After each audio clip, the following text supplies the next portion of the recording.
I'm Frank Martela. I'm a postdoctoral researcher here at Aalto University. I'm researching topics like intrinsic motivation and meaning of life and these kind of things.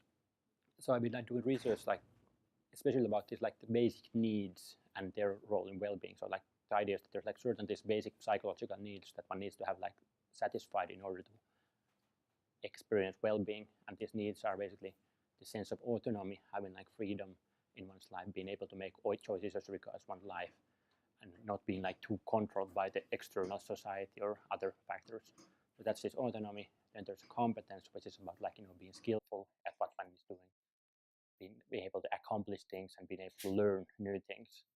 Then the third need is about this sense of relatedness, having these close relationships in one's life, feeling that people care about me and I care about other people.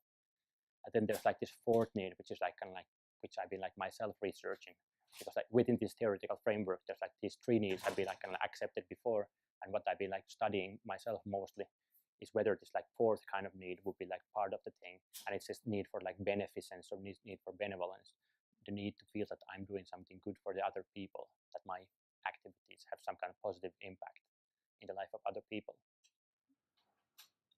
I guess the original idea was that there was when Aalto was doing some well-being surveys of the students, they noticed that there's some students are not all students are doing so well, that people are quite anxious about their future and their studies and so forth. So that was one reason that people were thinking that we need some courses that would teach people not only the substance matters, but more these life skills. So that was how the idea for the course started. And I guess the idea of the course is somehow to teach people these skills, how to design one's life. On one hand, how to make plans for one's future and so forth. But on the other hand, also to teach people that one cannot actually plan or design the future. That that things happen and that's fine. So combination of trying to teach these skills and at the same time conveying the message that actually that life just happens and you have to just accept that and go with the flow in a way. When one is making these choices about what kind of goals to pursue in life, it's good to know that that some goals might be better for your well-being, while other goals, even though you achieve them, might not actually be very good for your well-being. That there's some studies showing that people who have goals money or fame or that kind of things, that even when they achieve these goals, it doesn't actually increase their well-being. But on the other hand, when the goals are more aligned with these basic needs, when they're about this mastery or about this relationships and so forth, or contributing to other people, these kind of goals actually increase one's well-being. So one makes many choices in one's life, and knowing about these psychological factors and knowing about what are the psychological needs might help one to make goals that actually are good for one's well-being. I guess one thing is just to realize that most people don't know what they want to do when they're 20s. That not have too many, not have this expectation that I should already know what I'm doing, because most people don't do it, and so it's completely normal to just study and not have it all figured out yet.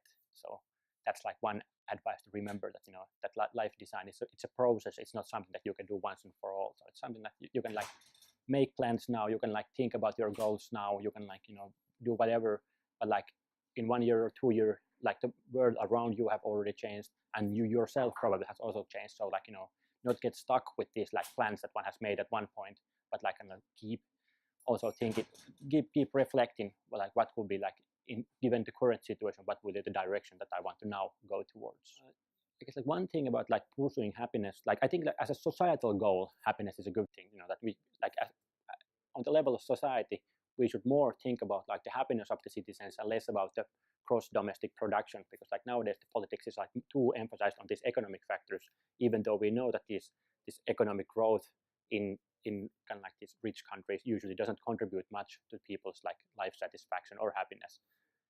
But as an individual goal, it doesn't work always, because when we focus too much on our own personal happiness, it might lead to a situation where we actually we are not able to be satisfied with anything. Whatever happens in our life, we're always thinking that, okay, why didn't this thing make me even more happy? What's wrong with me? Why didn't this thing make me happier? So we are no longer able to enjoy the things what we have in life, because we're all the time thinking, how could we maximize this happiness? So too much emphasis on one's own personal happiness can actually be counterproductive for one's own happiness. So in that sense, I talk about these basic needs, and I talk about this meaningfulness. So like if we concentrate more on these basic needs, think about how can I be like express myself better, what are the contexts where I could experience more autonomy and more competence, and also, and on the other hand, like think about how could I connect better with other people, how could, like, nourish these relationships, or how could I contribute towards other people.